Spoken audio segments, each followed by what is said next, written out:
What kind of a person looks at a tailpipe and goes, can I stick my dick in that? Will it be tight enough? Was my dick big enough that it's going to get enough suction on it? Is the car on when he's got that going on? Because that fucking burn, man. He tried to penetrate it twice and got arrested multiple times, not necessarily twice, multiple times. So maybe more than twice. But he's been sentenced to 1 year probation to not have sex with cars. Only on Dylan Knows. And the one viewer came in right at the right time. Let me reiterate what I just talked about. A 24-year-old man was sentenced to 1 year probation for trying to penetrate a car's tailpipe multiple times. As one of my regular viewers, you know I've had my discussions about other stuff, animal sex and stuff like that. This is a first for me, for Dylan Knows, and I am at a loss. So we're going to continue on our trek down the depravity of sex, or sexy type stuff. Women are stripping in streets of LA and New York to fight for their right to bare their bare breasts. I'm all for it, man. Bare your breasts. Do it. No, everyone should just be baring their breasts. I think it's a great idea. Freaking fantastic. But this has been happening on the streets of New York and California. Marilyn Manson. You all remember Marilyn Manson? Singer from the 90s. Kind of weird-looking, weird singer. Was rumored to be the kid from Wonder Years. Not Fred Savage, the other one. It turned out not to be true.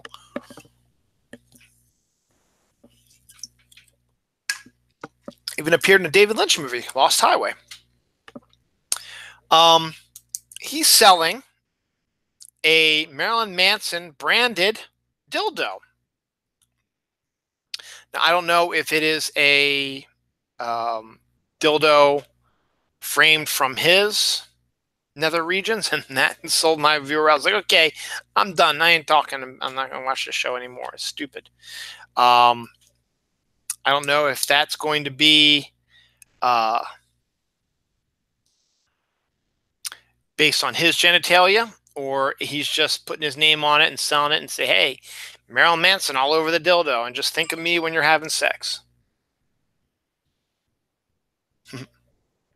So yeah, I lost my one viewer. So thank you very much. But hey, you know, this is what I do. This one might make you want to vomit. Cum cubes are the newest thing, where men are ejaculating into ice cube trays, getting them frozen, and I guess, I don't know, putting them in drinks or chowing down on them. It kind of makes me want to vomit, to be honest. But I figured I'd bring it up because, hey, it's my show. It's what I talk about. And hey, my viewer who left me, yeah, you missed all about the cum cubes. Let's see, that's conspiracy. All right, this is kind of freaking out weird.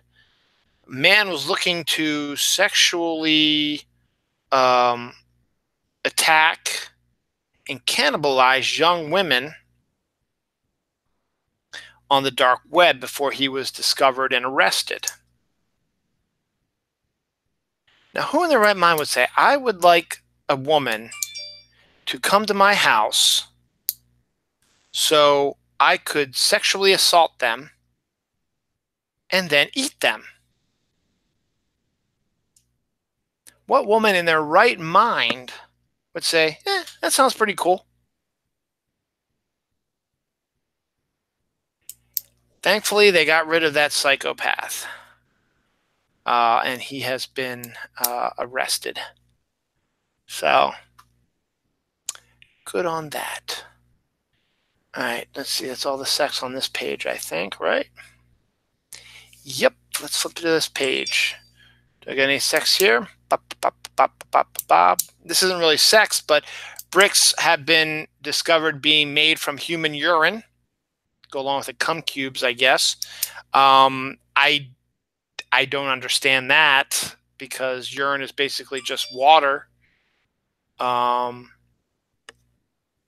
So why would you do that in the first place anyway? I don't see urine as being any other kind of sealing agent or strengthening agent for a brick of any kind. But hey, you can do cum cubes. Why not do urine bricks as well?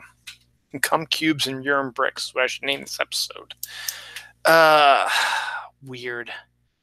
That's animals. Actually, I thought there was more sex stuff than this. I guess there isn't. So other than that, I think that might be it. Well, this is kind of sexy a little bit.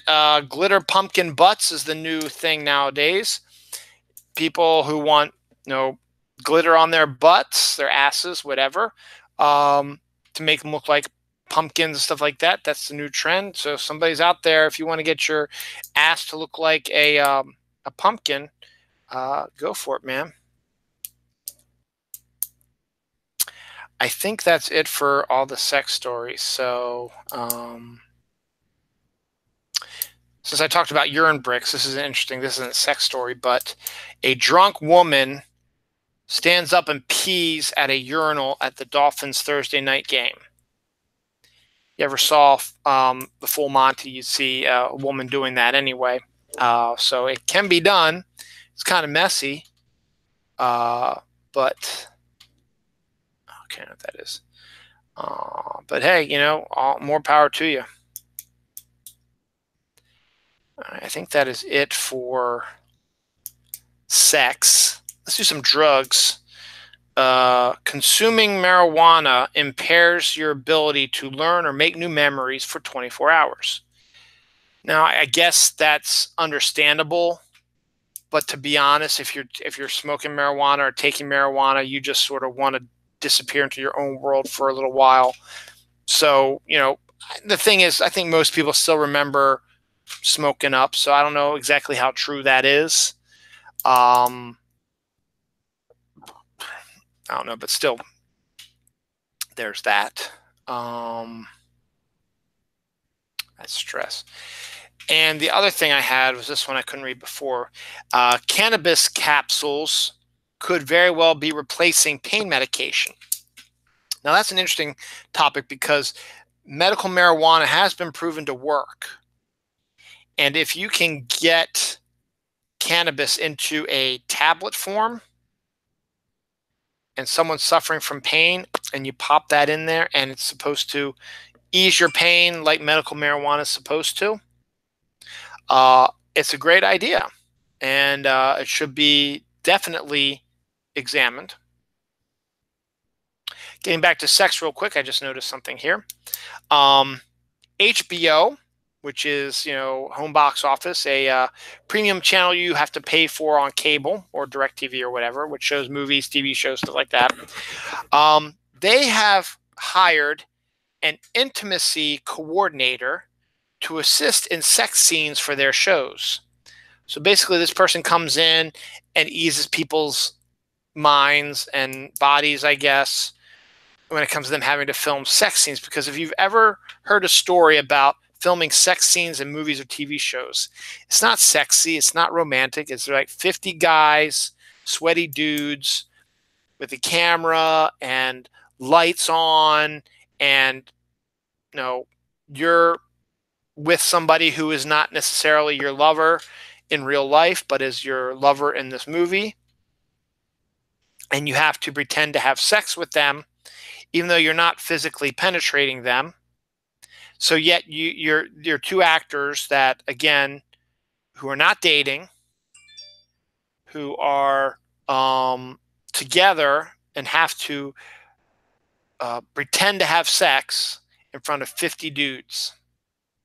It's kind of, frustrating. So this coordinator comes in to help ease their pain and tensions and stuff like that and help them get used to the fact that everything is good. And HBO says they've been seeing success with it, so they're going to keep using it in their shows. And the funny thing is, this person is currently working on the Watchmen TV show, which means we're going to get more sex scenes in the Watchmen TV show. So there is at least one that I know of in the book, but they're not really doing a full adaptation of the book. So I guess there's other ones coming up, I suppose.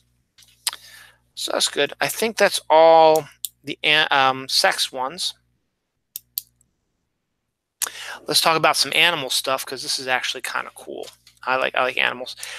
I've recently, for those who've been watching my show, you know I've been bringing this up every week because there's stories every week that's starting to prove my point more and more.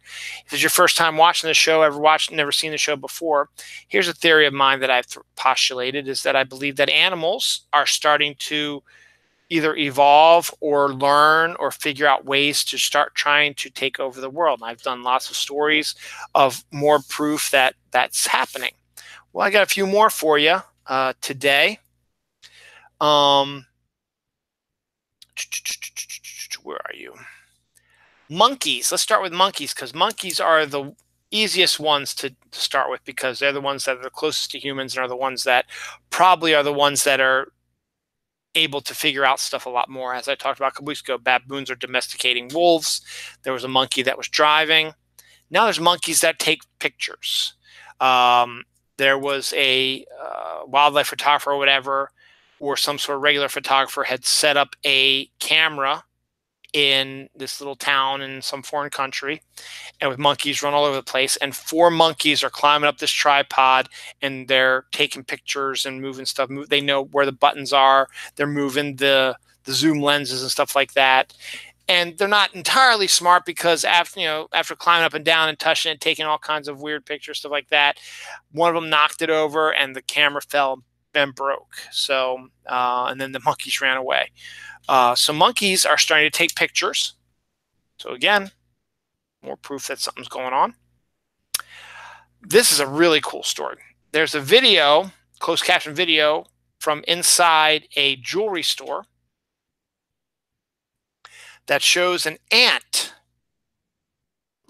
Antony, an ant walking off with a diamond from a jewelry store.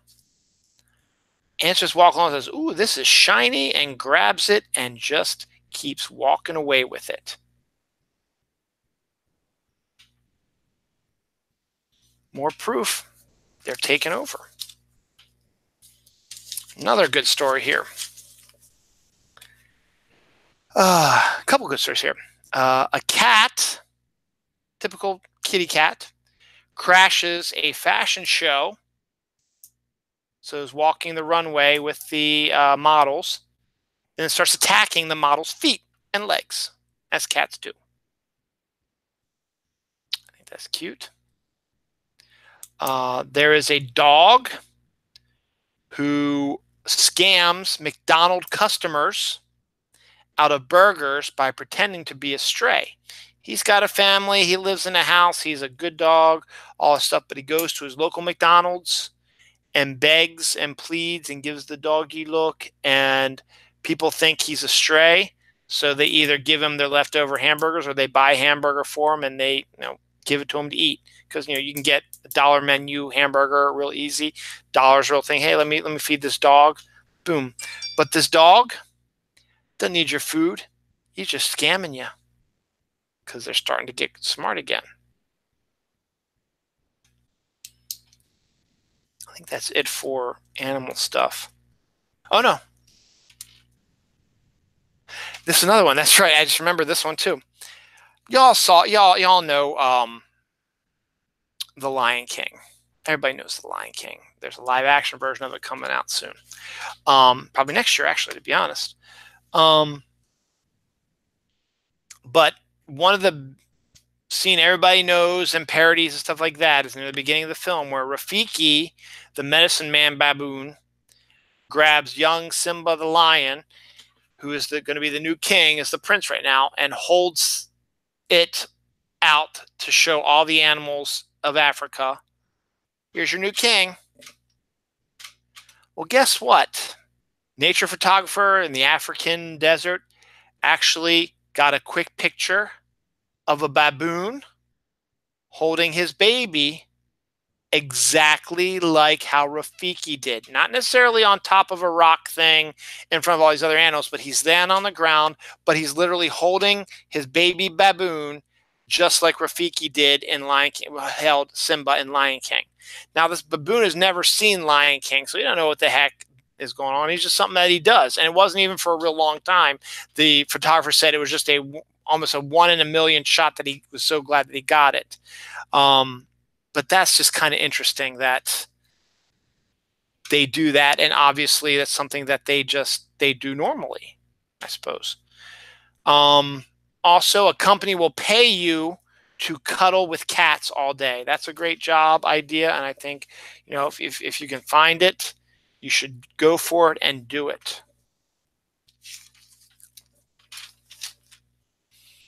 All right, let's see. That's all political stuff, right? I'll do later. Conspiracy theory, political stuff. I'm not going to talk about this stuff that happened to me this week, but it's really none of your business. I'll talk about Climb Zone real quick. Today, my son went to a birthday party. Let me backtrack. My wife, Dawn, is running the Marine Corps Marathon on Sunday. Her first ever marathon. She's run a half before. But she is running the full marathon with her sister tomorrow, early in the morning. She said we don't have to go, so we're not. This is down in Washington, D.C. I'm a little worried about her because she has not trained as hard as I've expected that she would want to. But, it's whatever, and she's there, and it's finally come. And it's now time for her to do it. And if she can do it, she can do it. If not, she will figure out what to do next and maybe try it again next year. If she decides to quit, she can quit all she wants. I don't think she will because my wife doesn't do that. Regardless, so I've been put into double parent duty, which is fine. I've done it before. And I'll do it again. And she's done it before too. So, we're a team. We do this. So today was one of Noah's friends' birthdays, and he wanted to have his party at a place called Climb Zone, which is out in Middle River, White Marsh area, which is about 45 minutes away from here. Maybe not 45, it's a little bit too much. About 40 minutes from here. And so we went out there. Now, what Climb Zone is, you've seen those rock climbing places where you climb, rocks, and, you're on the harness and the straps and the rope, stuff like that.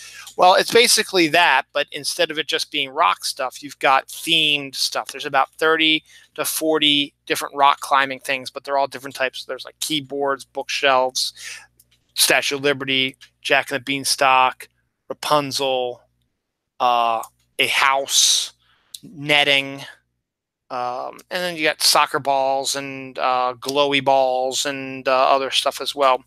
So I was afraid Noah wasn't going to be that interested in it because he's never done anything like that before. But as soon as we got him on there and he started climbing the stuff up, he was having a blast. And it's safe. He climbed up pretty high a few times, climbed up pretty high, and then, you jump back down and just slowly glide down. It's not fast. It's not a hurry. You're like, okay, I'll just go do.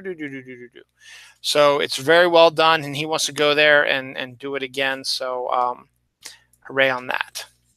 I'll come back to all this political stuff later because I'm going to wait till the end of the show to do that. And my new conspiracy theory. I'm going to do some fun stuff. Oh, and I forgot to tell you the last animal story. This is kind of interesting. I don't know where this takes place, but I watched this video and it was crazy weird. So it's late night. Let's say maybe around this time, maybe closer to midnight, whatever.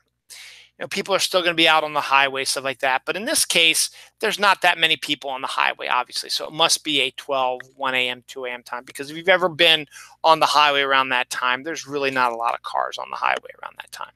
Anyway, so it's this long stretch of highway, and it was, I guess it was a traffic camera because it was coming from above down onto the police officers. So it was coming down from this way, so the road is going that way, and a police officer had pulled somebody over. Must have been for traffic or not or for speeding or tail light or something. But he's been pulled over. You know, nothing serious. It's not like a criminal or anything like that. It's a typical police pull you over.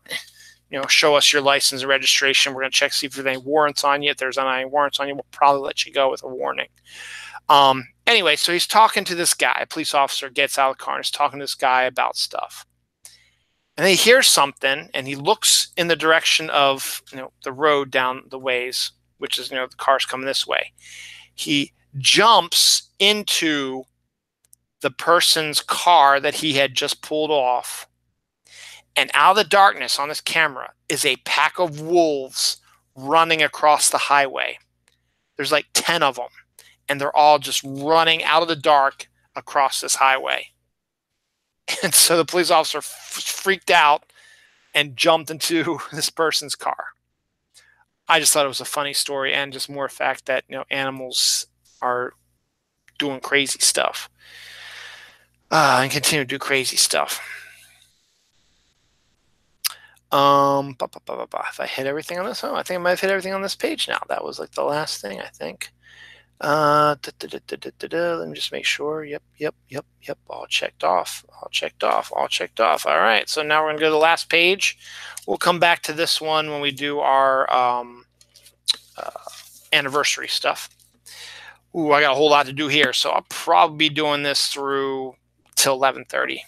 Let's see, anything on the sides. I did all the ones from the sides and everything at the top. So 4 Weddings and a Funeral TV series. Never heard about this. They just cast their female lead. I haven't heard of any. I think there's one actor that I've heard of, but it's not real famous. But it's a TV show where the creator, Richard something or other, who wrote the original 4 Weddings and a Funeral script, is a executive producer of it. But it is an anthology series that's going to focus on a group of friends every season, I guess, that have 4 weddings and a funeral, and it's going to be different stories and stuff like that. So it's not aping the movie, which is brilliant, by the way. But they just want, I guess, instead of turning into like love affair or married group title, they decided, let's just call it 4 Weddings and a Funeral. That'll get people to maybe check it out. And there's no telling if there's going to be crossover from the movie, if any of the actors are going to be involved in it. But it's brand new characters. The storylines are going to be completely different. And to be honest, it actually lends itself to be a fairly short TV series. I mean, the movie itself is so dense with characters and storylines and stuff like that, and it has to fit within a 2-hour time frame, that you get a little, you get, it's so well written though that you get a feel for the characters. But sometimes it would be fun just to hang out with these characters doing other stuff as well. It would have been fun to see more about their lives instead of, okay, this is one wedding, and then here's another wedding 6 months later, and then here they are again at another wedding 6 months later, and you see the change in them. But in some cases, it might be fun to see how the change came about. So I'm okay with that, creating a TV show about that. Staying in England, 16-piece Hogwarts House dinner sets are now available. I think there's a 16-piece dinner set for every house. So all the bowls, plates, stuff you get from dinner sets, platter, stuff like that, will have like the Gryffindor or the Hufflepuff or the Slytherin or the Ravenclaw crests and stuff on that like that. So if you're a huge fan of Harry Potter and you need some new dishes, definitely go for it. Super Nintendo theme park, which I think I talked about a while back, which is going to be at Universal Studios, is beginning construction. So it'll be opening very, very soon. So hooray for that. There's going to be a brand new Star Trek animated series coming out, I think from the guys who created Rick and Morty. So it's going to be a little bit of a different take on Star Trek, but it's going to be a animated series that hasn't been seen in a while. Jumping on my space one I missed earlier, strange cloud has been discovered on Mars that's just sort of hanging around. It's not moving. It's not going around the planet. It's not moving like regular clouds. It's just sort of staying where it's staying. And no one knows why that is the case.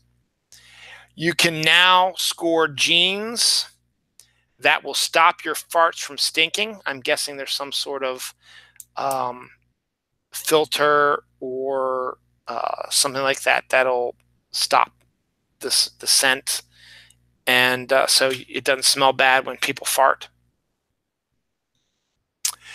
Okay, today, if a certain group of people would have their way, today would be Halloween.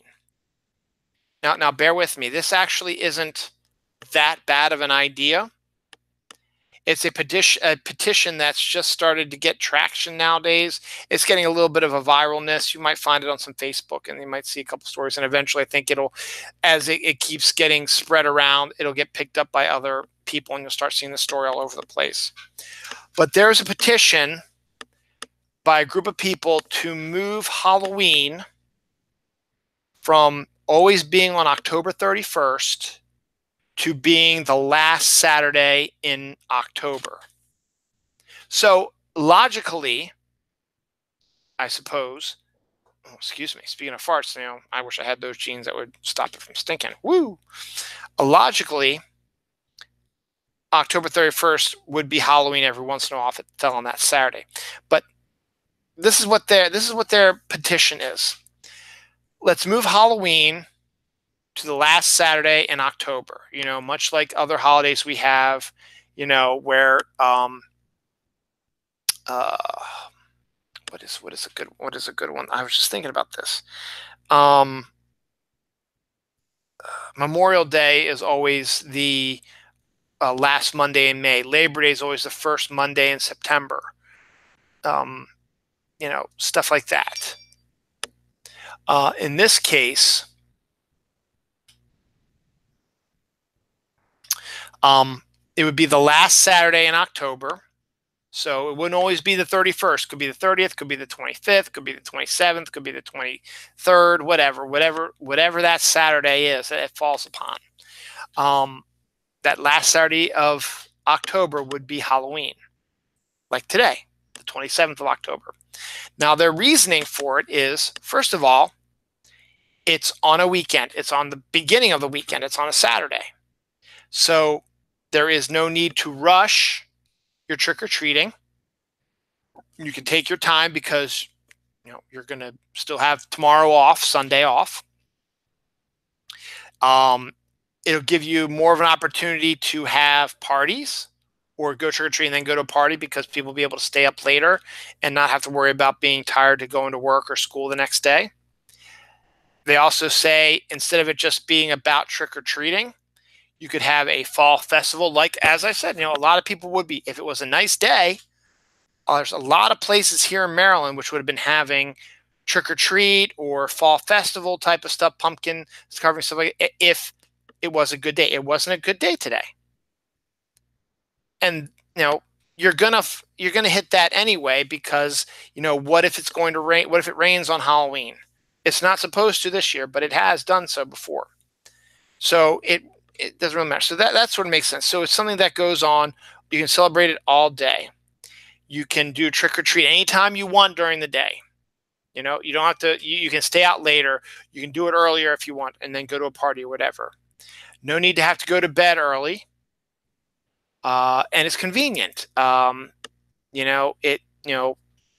It's convenient, meaning, Saturday, a lot more people are free to do stuff.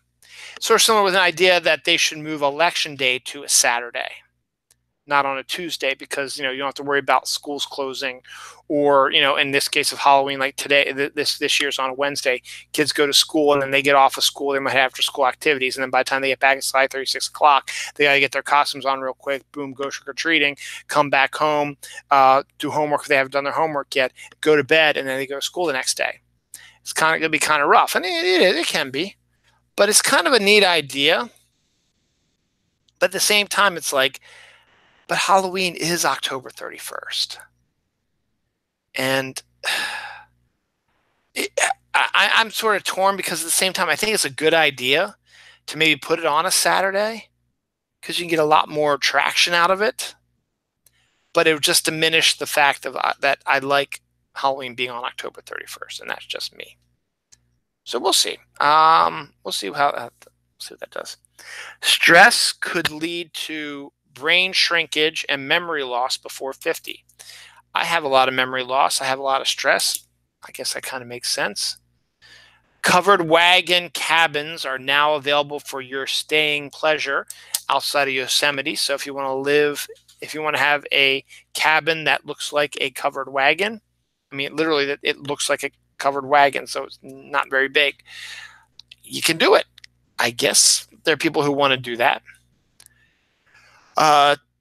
This shows sign of a teacher getting up to date and into contemporary times. A teacher is using memes to grade papers instead of A's, B's, C's, D's, E's, and F's. She uses memes. Like if it's a good one, it'll be a good meme. If it's a bad grade, it'll be a bad meme. You know, pretty fun about that. Arizona man sells his $6.5 million ranch because of constant violent alien attacks. I gotta think about this a second because now most people are gonna hear that and think, okay, this guy's crazy. But it's $6.5 million worth of property. And he wants to sell it because something is attacking him and his family multiple times and in violent ways. And I'm not exactly sure if you could actually, I guess maybe if you are kind of crazy, that would be an issue, but $6.5 million is a lot of money. And to lose that because you're afraid for your life due to alien attacks, maybe something's going on. I don't know. Massive earthquake in Mexico was so massive, it split a tectonic plate, which I did not even think was possible. And I think that if it would split a tectonic plate, it would be a massive earthquake. And I don't remember hearing about any massive Mexico earthquake recently.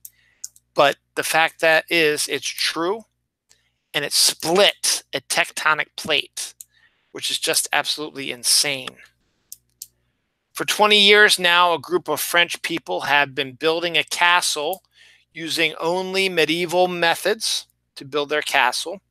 It's still being built, but they're not using heavy lifters and, you know, typical stuff that they use now to create castles and make them be built in months. It's taking 20 years to build how they used to build castles in the old day. And it's kind of an interesting experiment to see if they can do it and if it's something cool like that. Card game Mysterium helps a man with dyslexia to communicate. It's always good to hear games and stuff like that helping people to learn how to read or to learn better. Same thing with comic books. I get angry when people say comic books are not literature or should not be used for reading. That's how I learned how to read, is through comic books. Yes, a lot of comic books have drawings in them. They all do. But they also have lots of words, and you're not going to understand the context of the story unless you read those words. So comic books are books also. Man is arrested for putting fake arrows on the floor of an IKEA and creating a labyrinth with no exit. That's just clever. That's just funny. It's up there with those two guys, 20-year-old guys who took a picture of the two of themselves enjoying McDonald's food, blew it up to poster size, hung it up in their local, in their local McDonald's where they hang out all the time. And McDonald's didn't even notice. They thought it was just part of their ambiance. So that's a pretty interesting story. And it's pretty funny that this guy was able to get away with that and that people actually fell for it, which, they can, because IKEA can be confusing. And if you don't follow the arrows, you could get lost, literally. I mean, I've been in one before. It's can be labyrinthine. And this guy decided, hey, I'm going to mess around with some people's heads. I'm going to turn it into a labyrinth. Man sues Elvis's Graceland for hurting his marriage. Now, that's just a clickbait headline. When you actually read the article, it gets a little bit more interesting. It makes a little bit more sense. Because when you originally read the headline, you're like, why would he sue Graceland? Because it ruins it's hurting his marriage. I mean, is the woman at Graceland all the time? Is that all she talks about? Read the article. So I did. I read the article. It's actually a compelling lawsuit that could actually go in the favor of the man, because he was staying in, I guess, Graceland can be used as a hotel, or has a hotel on the premises or something for tourists who want to come visit. Anyway, the fire alarm went off in the hotel room, and somehow they couldn't get out or something like that. It was just a test of the fire alarm or something like that. The man and his daughter who were staying there couldn't get out, but the alarm was so loud that once it stopped, the man was suffering from tinnitus, which is that ringing, constant ringing you get in your ears, which you get from years of listening to music in your headphones and the music shooting right into your head and the bass and the booming and all that stuff, or going to concerts like that. There's a line from Singles where the two guys who went to a club are at a magazine stand, and they're yelling at each other, having a conversation because they can't hear each other or their tinnitus.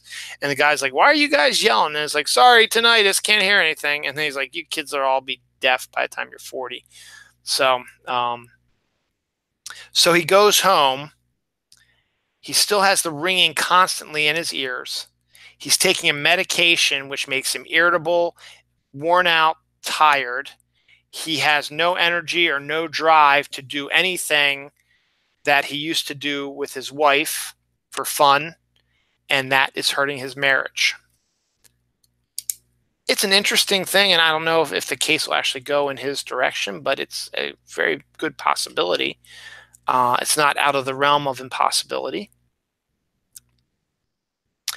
Put this up for possible time travel proof, or some sort of weird portal, or just someone who had a replica, was trying to fly it and it crashed. A Nazi marked old school World War II type of airplane crashed on a California highway and burst into flames. This was this week, 2018. So cars driving along the highway, not really paying much attention. All of a sudden, a Nazi 1940 style airplane crashes next to the highway. Now, I don't know. They haven't really dug much more into this story, but is it a replica? Did someone build a Nazi era airplane, which, while it's unfortunate that it has Nazis symbols on it, it is a symbol of history. And there are airplane fanatics out there who would love to fly that type of thing.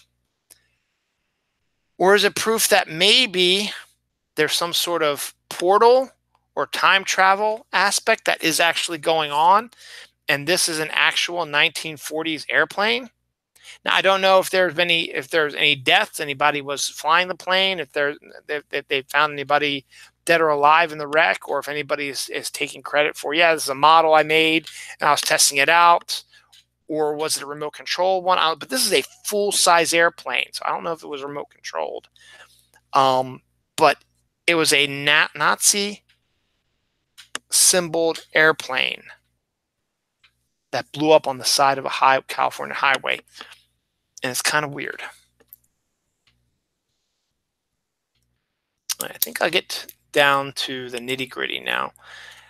One of the aspects that made this week awful, because that's all my regular stories for today. One of the aspects that made this week awful was the amount of domestic terrorism that occurred this week, inflamed by that asshole in chief at his stupid rallies, claiming people should attack, and he's okay with people attacking reporters, and also drawing up enemy lists and saying how terrible these people are and something needs to be done about them. Bombs were sent to former President Bill Clinton and his wife Hillary, the Obamas, Joe Biden, Robert De Niro, Robert Soros, Maxine Waters, and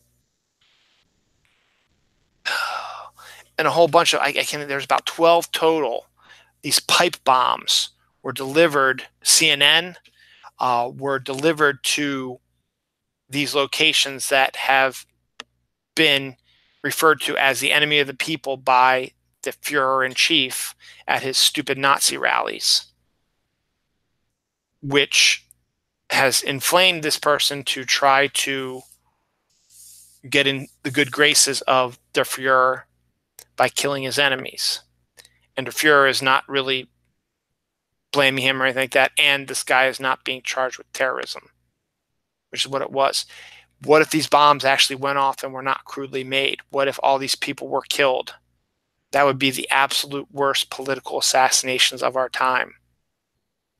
And it would be all enemies of der Fuhrer president. And it would just turn this country more into socialism, which is what he's, a socialist state, national state, whatever, Nazi state, dictatorship, whatever he's trying to turn it into. That was really scary. Today, again, racist assholes being pushed up by der Fuhrer president. A Jewish synagogue, a family was doing a bris, which is their child is 8 days old and they're getting circumcised, and it's a whole Jewish religious thing. Dude walks in with an AR-15, which is the gun of choice for mass shooters, shot up the church, killed 12 people during a bris,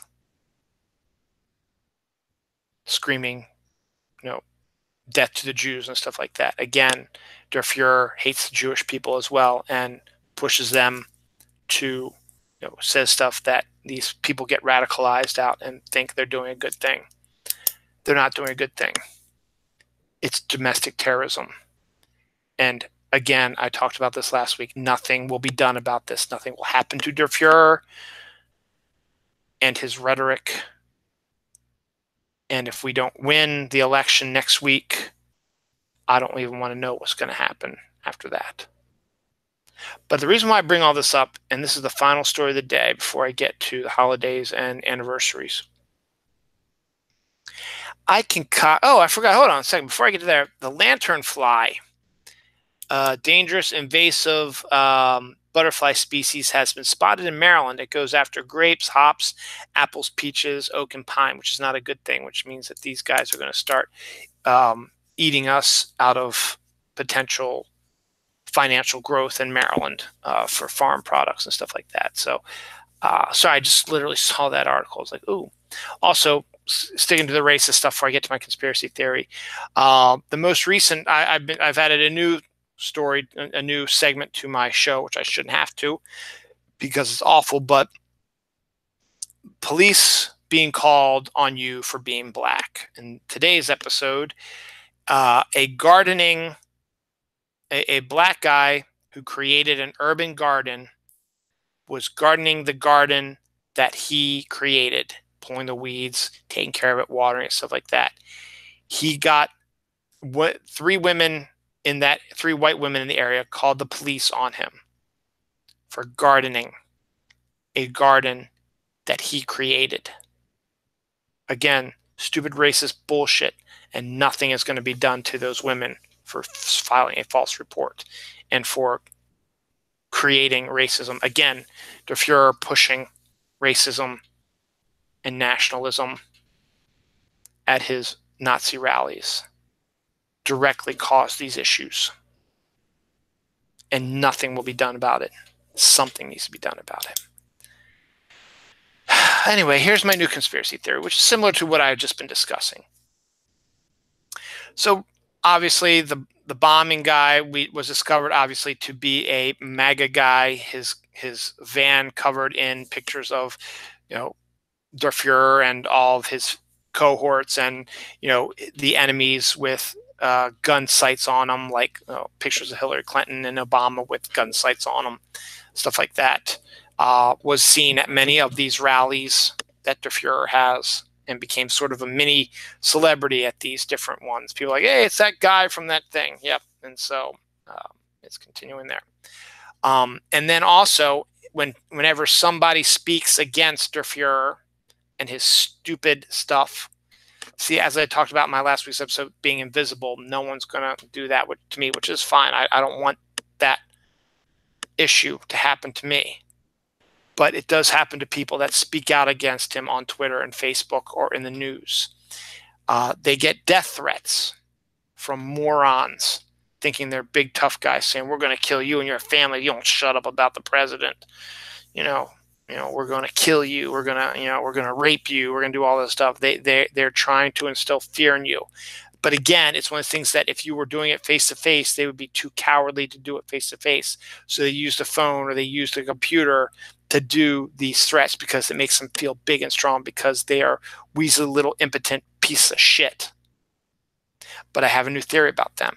So these death threat callers and bomb threat callers and bomb placers and stuff like that do all these types of threats, they want to get caught. This is my conspiracy theory. They want to get caught. Do you want to know why? The big MAGAites are all from the maggots, are all from mostly poor countries, poor states with the worst, unemployment, stuff like that, or the Bible Belt states, which I still don't quite understand.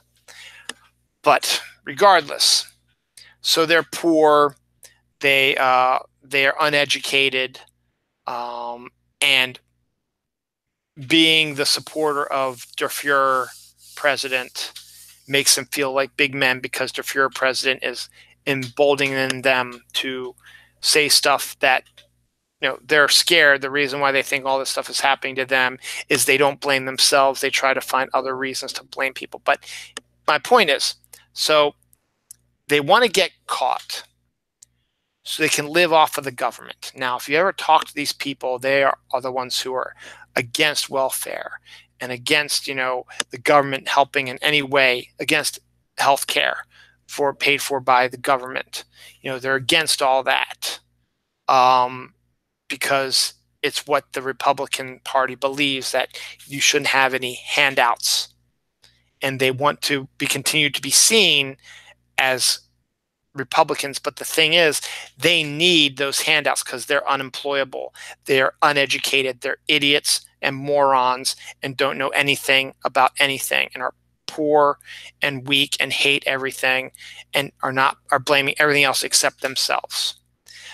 But they do not want to take government assistance because they're already railing against it, even though they could use it. And that's what it's used for, is to help those people who could not afford stuff. But they don't want to appear to be like that. So look at it this way.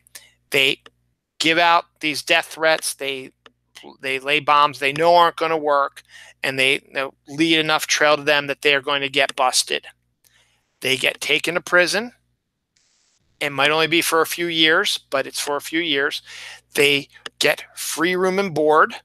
Obviously, it's behind bars, but hey, you get a bed, you get a toilet, you get a chance, you get 3 square meals a day, you get exercise, you probably get some TV time, you probably get sports stuff, you probably get books. Well, they can't read, but you know what I'm saying.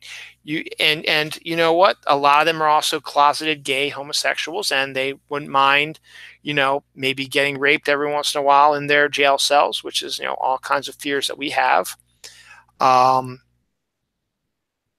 And they are living off the government. They don't have to pay. They don't have to pay for their bills anymore because they're in jail. That's their family. Fuck them. I don't care. I only care about me. They don't have to deal with their family anymore. Family, they a family they didn't want, or they're tired of listening to their wives and children and stuff like that. So they're just going to say, fuck them. I'm just going to, I need a vacation from them, and, they can then appear to be like they are the tough guys. Hey, I did my time in prison. I fought for what I believed in. But in reality, you're fighting for a government handout because you don't want to take a government handout. That's my most recent conspiracy theory. Thanks for watching. All right, anniversary stuff. As I mentioned at the beginning of the show, October 25th, 1978, Halloween, the greatest horror movie in my estimation, came out 40 years ago this week. So celebrate 40 years of Halloween. TV show Millennium with Lance Henriksen came out this week as well.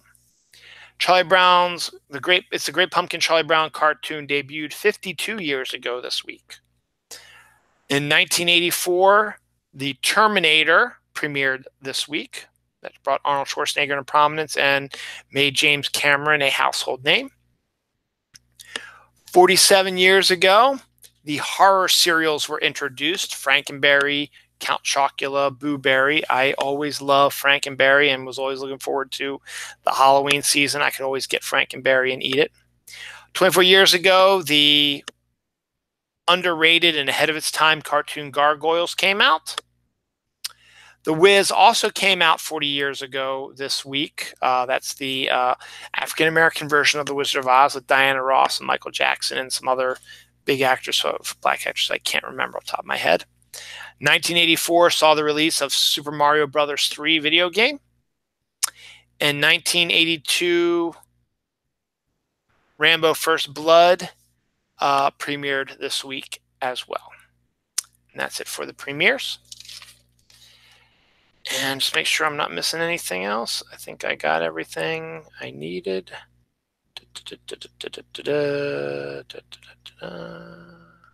If I didn't, oh well, I think I've done a good job. I'm almost at my 2-hour mark. So it's time to do my check I day and get the heck out of Dodge. For those who don't know, every day is literally a holiday. And checkiday.com or at checkiday on Twitter will give you every holiday for this day with descriptions of what they are. And literally every day is a holiday. They're not all popular ones, but we get stuff like today is American Beer Day, is Boxer Shorts Day, is Cranky Coworkers Day, Make a Difference Day, National Black Cat Day in the UK, National Forgiveness Day, National Pit Bull Awareness Day, National Potato Day, Navy Day, Occupational Therapy Day, Sylvia Plath Day, World Day for Audiovisual Heritage. That was all this week, or all today. Yesterday, October 26th, was Frankenstein Friday, Horseless Carriage Day, National Bandana Day, National Breadstick Day, National Day of the Deployed, National Mincemeat Day, National Mule Day, National Pharmacy Buyer Day, National Pumpkin Day, World Lemur Day, Worldwide Howl at the Moon Night. The 25th of October, which was Thursday, was International Artist Day, National Cartoonists Against Crime Day, National Greasy Foods Day, Punk for a Day Day, Sourest Day, which is in combination to last Saturday, which was Sweetest Day. Wear Purple for Domestic Violence Awareness Day was the 25th. World Pasta Day was the 25th. World Pizza Makers was the 25th also.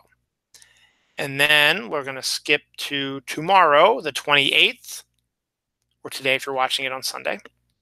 October 28th is Wild Foods Day, Visit a Cemetery Day, Statue of Liberty Dedication Day, St. Jude's Feast Day, Separation of Church and State Day. Yes, there is a Separation of Church and State Day, and that needs to be reiterated. Pumpkin Day is also the 28th. It was also the 26th, so I don't know what that's all about. Plush Animal Lovers Day, National Chocolate Day, which there's been 2 or 3 of those also, is on the 28th. Mother-in-Law Day and International Animation Day. That is it. So, that is everything and nothing. So, that's it for a brand new episode of Dylan Knows. Hope you enjoyed it. So I'm just reading some of my tweets.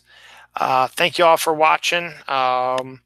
Happy Halloween, because I will not be doing another show until after Halloween. Next weekend is November, so we'll get into November stuff. Maybe even get some appearances from some of my co-hosts. I'll see. I haven't decided yet.